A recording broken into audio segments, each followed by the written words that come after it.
This is a Sinical Magazine podcast with Danny Stygion. This is episode number 3. Welcome to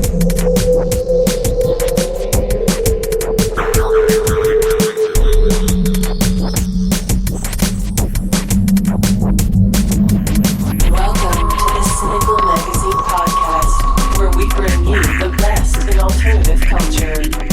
Be stylish, be seductive, be cynical.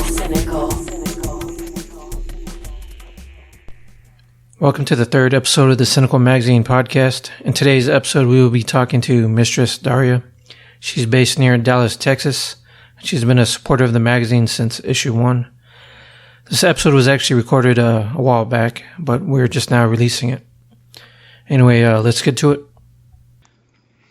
Mistress Daria, thank you for taking the time to do this. Absolutely. First, can you tell me when you first realized you were dominant? That is the most difficult question in the world because I think sometimes I'm realizing I'm a dominant, So it just keeps opening up more and more and more as I get older. Actually, I heard Terence McKenna said, how come it is the deeper you go, the bigger it gets? So that pertains to that, sort of awareness that you have. But I would say in my childhood, I was aware that I was different. Because of a lot of the backlash that I got from people not appreciating that me being a female paired with non-docile behavior, it seemed to cause a problem for people. So that's probably my first consciousness started budding then. But, it took a while for me to fully comprehend what the word dominant meant. How did you get started with professional domination? I answered an ad in the Observer. A local dom needed help in her dungeon, and I saw an ad, and I met her, and we hit it off, and she became my mentor, and I studied under her for a while. I trained under her for a while before branching out and sort of taking over on my own. Is she still around? She is. She's still around, still in business. We've actually paired recently on a collaboration in Austin where we share a location in Austin. And we still work together. We still do double sessions together and occasionally travel together. So, she's been a constant part of my reality. Do you remember any of your first professional experience? I do. I remember good and bad things in my first professional experiences because I think the most painful time for a dom is her, I don't want to say debut. I think that's not the right word, but in her first entrance into the professional arena, there's a lot of things that you probably don't consider and painful changes in your life experience or in your lifestyle that occur when you decide to kind of come out, and make it a really main part of your life. So some of my first experiences were, shocking and negative, and some of them were so full of elation that I kind of existed on this high all the way home after the session, my mind blown. And I still get peak experiences like that, but it was also in the beginning so sensitive that everything was a constant up and down and a sort of really intense volume up sort of experience in the beginning. How long did it take for you to settle in? Feel comfortable? Actually, I think it may even be just this past few years that I started quote unquote settling in. And I think it depends on, the individual and what kind of life they have, family life, or what kind of extenuating circumstances there are, revolving around, where they live and how they live. But it took me a very long time to be able to consistently tell everyone I came in contact with that this is what I do as a profession, unapologetically, even if I had to explain to them what that meant. And how long have you been a professional? Well, I have been in the professional arena since 2001, shortly after 9/11 was when I paired with my mentor. And so I guess it's like right around 14 years. Wow. Yeah, it's been a while. When I look at that number, I'm like, wow, it really doesn't seem like that long at all, you know. Yeah. But there is some sort of quality to what I do that makes it like I'm not working. So it's hard to accrue all of that time and think to myself, this is how long you've been doing this. But in actuality, yeah, it's right around 14 years, 13 and a half years, 14 years. When it comes to your sessions, do you prefer longer or shorter sessions?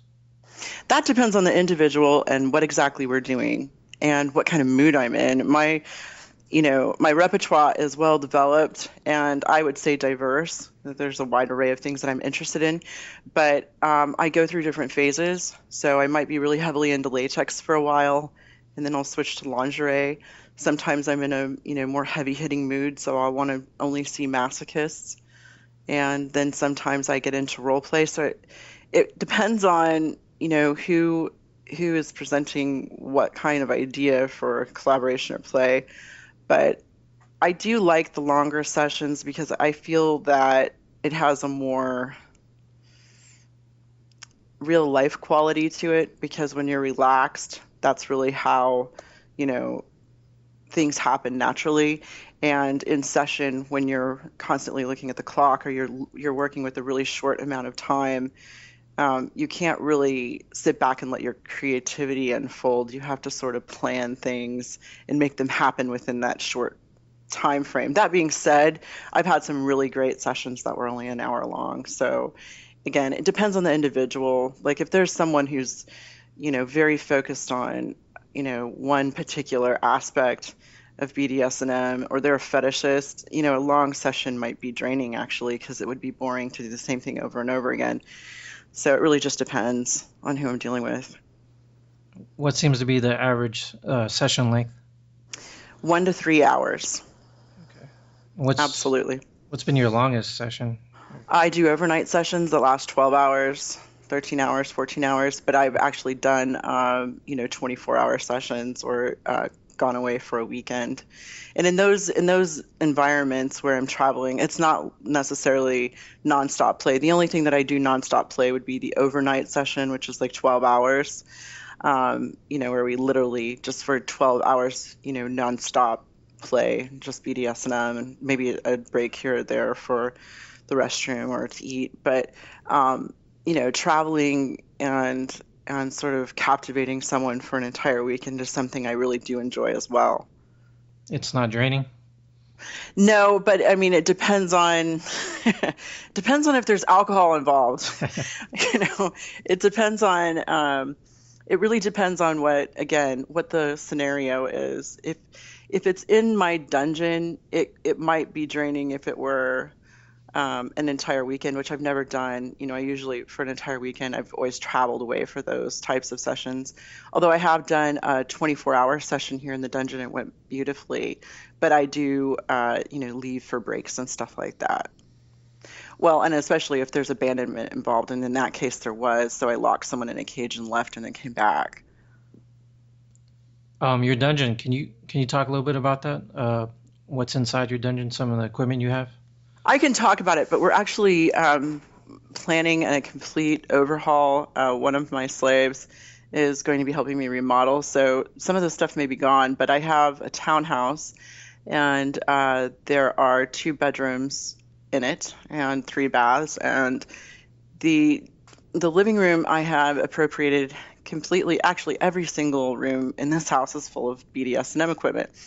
But I'm actually planning on getting rid of a lot of the equipment and putting some new key pieces in and adding a domestic sort of area with couch and, kitchen table and stuff like that, so that I can do role play for domestic scenes.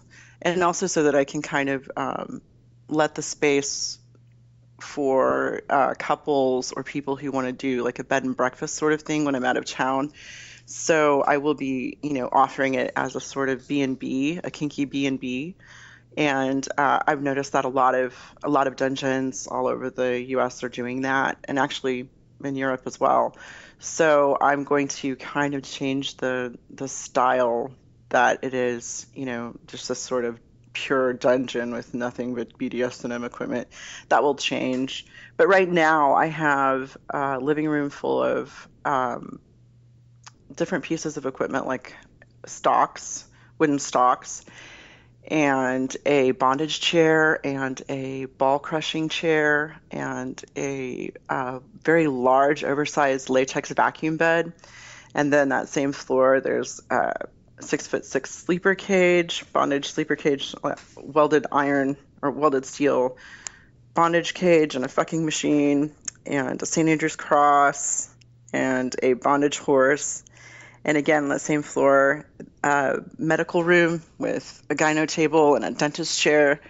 And then upstairs, I have what my main dungeon room is a large, oversized swing made of gas pipe and a suspension rig. And again, there's a bondage table in there. There's a bondage chair and lots of various BDSM type apparatuses. So there's way too much in there actually to describe, but there's lots of leather restraints and such. And then I also have a bondage bed in the other room and a cross-dressing room full of cross-dressing clothes for my kinky sluts and sissy maids and all of that. Do you have a favorite type of scene or roleplay that you enjoy the most? Ooh, yeah, the first one that comes to mind involves cross-dressing, actually. And that's sort of like the alpha male that gets caught in the panty drawer and who is forced to wear panties and forced to be a sissy for a day and kind of live out the fantasies that he was having when he was trying on this underwear, and got caught. That's always fun because it's so tongue-in-cheek. But I don't know if that's necessarily my quote-unquote favorite. That's just the first one that came to mind when you asked that question. Because I've done a lot of really great role play. And, for the masochists who are into really heavy spankings but need a role play, there's a variety. They usually become quite parochial, though, if I think about it. They usually kind of tie into some sort of high school experience where someone got in trouble and had to be paddled by the principal, and she just happened to be wearing a pencil skirt and a silk blouse that was unbuttoned too low or something. So, do I have a favorite? I like all of them as long as they're executed properly. The biggest problem that I run into with people who want to do role play is that they have a fantasy in their head. They're like, I was masturbating to this. I just love the idea of this or that. And the thought that they have in their head is fantastic, but when I start to cue them for, spitting out spontaneous lines, they can't do it. And I don't do tightly scripted scenes, so if you don't have the ability to, impromptu give me, some character and some, interesting banter, and you just stand there and go, then I don't like the role play, and I'd rather just do traditional BDSM. So I really appreciate it when my subs, even if they aren't trained as actors or actresses, to fully get into the spirit of what they're doing and become fully engaged, because that's what the whole point of role play is to sort of knock you out of your regular mode of existence and being and let you actually fulfill the character of, your fantasy. So as long as someone's completely giving it their all, I'm usually pretty happy with the scene. Have you ever had to turn down a session request? Oh yeah, lots of them. And I've, that happens. I think that's just part of the business. Sometimes people call with unrealistic expectations, or they want things that are illegal, or they want things that are immoral isn't the word, but like outside of the scope of what BDSM is all about, like unsafe things that would cause harm and or land them in the hospital. And it's amazing to me that people really want to experience some of the things that they ask me for, but I've had to turn down several crazy requests or several impolite requests, and that's just part of, putting yourself in the public eye. So, Right. You're based in Dallas. yes, actually, I'm in a suburb of Dallas called Plano. How's the scene out there?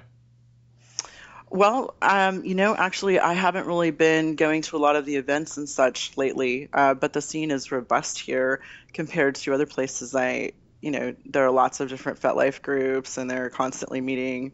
We have a really great fetish ball every year, and I think we have a lot of really great pros here. It's not like LA or New York where the market is super saturated and there's just like a dom on every corner, but I think we show a pretty strong professional arena. We do have a lot of people who experiment with it and advertise on some of the forums, and they're not really pros. Like, they aren't taking any types of educational classes, and they aren't really, investing in professional equipment or professional protocols. But for those who've sort of grown roots here and really made a name for themselves in the truly professional arena, I think we have some really heavy hitters and some really interesting people, and they're all quality in their own right and unique in their own right. So that's kind of good. I'm kind of proud of what we have to offer. You do some traveling. What are some of the cities that you travel to? So I travel to Austin on a regular basis because I have a satellite location there, and Mistress Montana and I have been sharing that location for a while. She is actually going to be traveling a lot to Europe, and so I may be going solo on that for a while. But I travel to Austin because of that location and because of my client base there. But I also have been traveling to Oklahoma City and LA and New York, and I occasionally travel with Goddess Ashley to New York and DC and Baltimore, and maybe in the future to Florida. But right now, the main places that I go are Houston, Austin, Oklahoma City, and then maybe once or twice a year, LA and New York. You have a pretty good client base in those cities? I have a really great client base in New York. So New York is always an amazing trip. LA is sort of hit or miss, and I think it has a lot to do with consistency because I don't go very often. That, if I were to go more regularly like I do to these other cities, I would probably, see a wider showing. But I also think that the market in LA is super saturated, and there's such a strong lifestyle scene that, part of that plays a role in how the business manifests. So sometimes I go to LA and it's amazing, and sometimes I go to LA and I'm like, I want to go home. It really just depends. But all the other cities, it's usually very consistent. I don't go back to a city if I don't enjoy what it has to offer. So, well, with the exception of Chicago. I did fantastically in Chicago. I loved everything about Chicago. I just haven't really had an opportunity to go back because it just the pieces didn't fit together right. So there's more competition in LA as opposed to New York? I think that is the case, but I can't really, because it's not consistent, it's been very hard to gauge. So I haven't sat down and done like a statistical analysis of the DOM density, per capita. I'm not really sure because I haven't really done any market analysis. But one of the things I've noticed too about when I go to LA is that there are a lot of other things going on. Like, I'm also very distracted by other things that are going on while I'm there. So that could play a small role in why it's not always consistent. But for whatever reason, New York is always very consistent. And I think it may be that there are more DOMs in New York, but that more people in New York are into fetish, if that makes sense. Yeah. Yeah. So that could have a lot to do with it. I'm not entirely certain, but I haven't sat down. I would be more than happy to receive correspondence about that. Absolutely. Is there any cities you're traveling to coming up? Yeah, I will be going to Austin and probably Oklahoma City this month. Possibly Houston, but I'm not really sure. But Oklahoma City and Austin for sure. And then next month I'm going to be going to LA. in September. You also do modeling, and you're working with several photographers. Can you talk a little bit about that? Yeah, I do put together lots of different marketing campaigns for what I'm doing here. So I have a lot of really interesting shoots coming up. I have done several this past week with a sort of pinup flair. I've done work with Through the Looking Glass, who is Shoshana, and we did a sort of 1950s pinup sort of studio shoot. And then I worked with Marcus Lopez, and we did an outdoor shoot with an old 1948 classic truck and Harley, and just did some outdoor photography, and that was very glamorous and a lot of fun. And I also worked with Stephanie, and she did like this sort of, this was last night. I did a pinup shoot with her in a hotel called the Belmont, which is sort of like a 1950s retro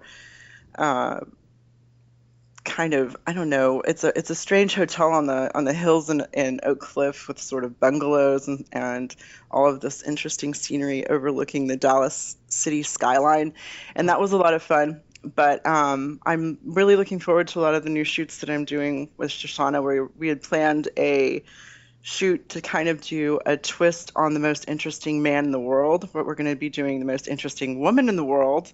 And we're going to have a lot of just sort of like club scene, lounge scene stuff going on, hopefully at the Red Light Lounge, pending approval on that project idea. And we'll be shooting with like a Bentley or Rolls Royce and another Harley, and it's going to be kind of just like lounge glamorous and tongue-in-cheek as a play on that Dos Equis campaign. And then in September, yeah, we're super excited about it.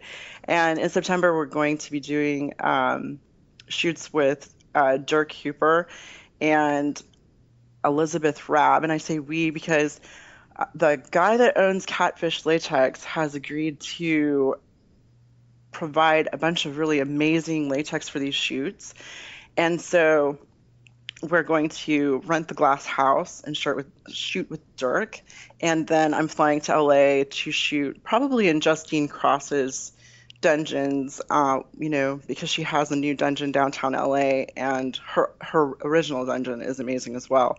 And we'll be shooting most of the latex there, and maybe with Miss Missy as well for some of the latex in one of the again, retro, kind of 1950s retro dungeons in LA. Well, actually, that one's in Hollywood. I'm looking at a lot is planned for the next couple of months. Yeah. So I'll definitely be very busy.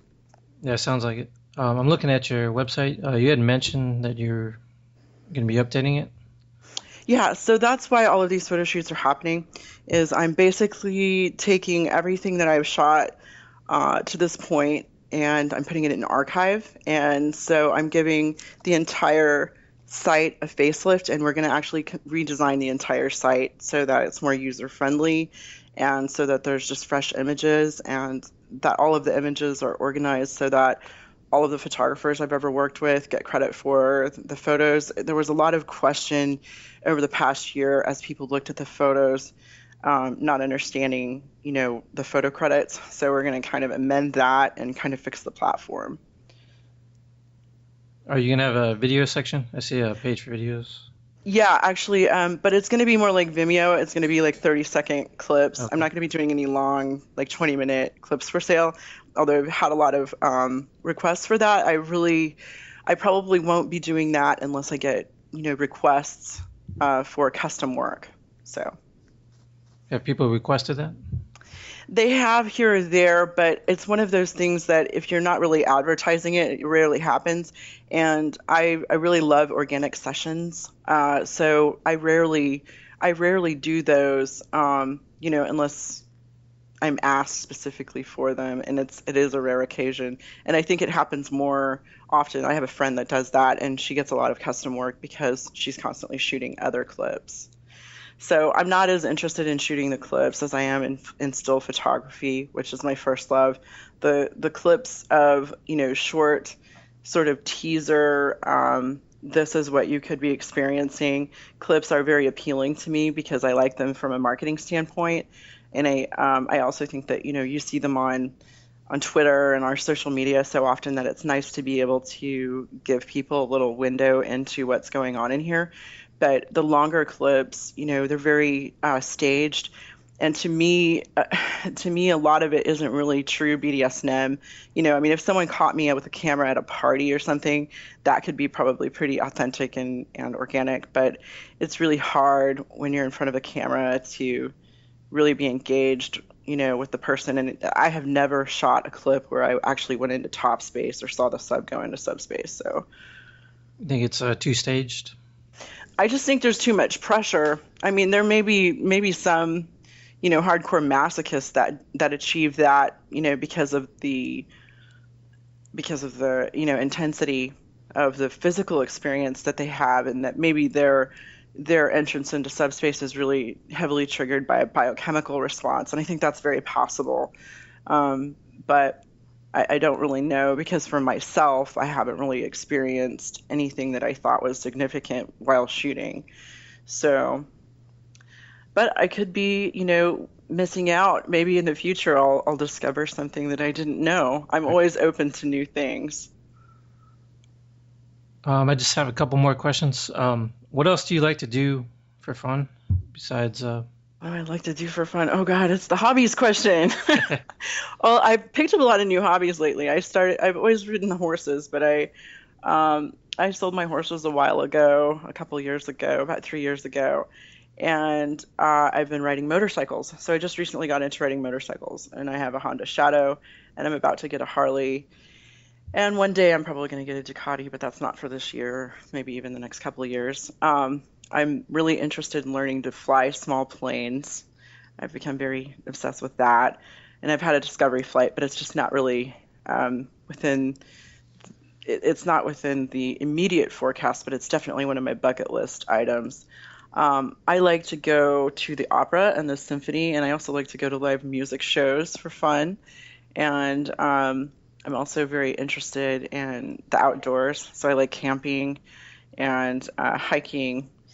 And dare I say, I've been interested in hunting. I know I'll probably get a lot of weird emails for saying that, but I have, for a long time, been interested in painting. I haven't really been painting a lot lately. But I've been in the gym a lot in a sort of effort to, get into bodybuilding, which I find is a world that's fascinating, and Goddess Ashley sort of opened that up for me.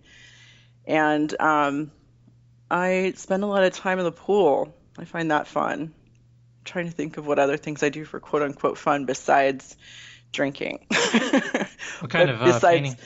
I am interested in, I typically work in oils, so I like glazes. I've never been very talented or able to wrap my head around how acrylics or watercolor work, even though I've tried very hard. Fast drying media just isn't really for me. Right. But I definitely also appreciate pastels. So again, media that I can manipulate over a period of time is best. Yeah, oil painting takes a lot of patience. I would say, that acrylics takes a lot of skill. Yeah, I would rather be patient because I can go back and correct, but I guess it depends on the way you look at it, because glazes can work really very similarly to the way that watercolor does because of its wetness and how quickly it dries. So I don't know. I guess it depends on how you're painting. Right. Is there anything else you want to mention, or is there anything I didn't ask you would like to answer? No, I can't think of anything that you left out. We pretty much hit every base. Covered everything? I think so. All right. Well, I want to say thank you for taking the time to do this. Absolutely. And I appreciate it. Thanks for having me. Bye. Bye-bye.